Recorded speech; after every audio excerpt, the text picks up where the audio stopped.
Kit Darby's here now, pilot and president of kitdarby.com Aviation Consulting. What's your read on this situation? With little explanation, 10 days of no flights, nothing in the airspace. Have you ever seen anything like this? Well, short of 9/11 or some major terrorist threat, no. There were a lot of possibilities that we were all guessing as what it might be.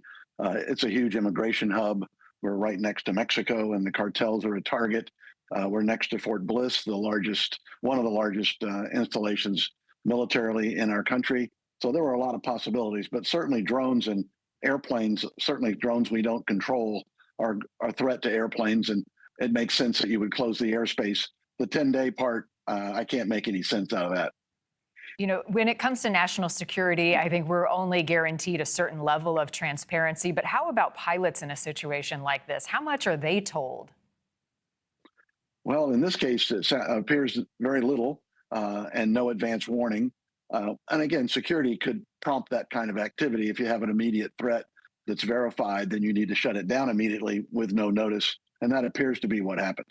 It didn't last 10 days, far short of even a day. But how disruptive is this? And for passengers flying in and out of El Paso, your advice? Well, thankfully, it's not a major hub, but still a large city, 700,000 people, lots of air travel each day, 500 flights or so. It's going to be a major disruption for them, relatively minor compared to the traffic nationwide. Yeah, perplexing. We'll see what else we learn on this later today. Kit Darby, thank you as always. Good to see you.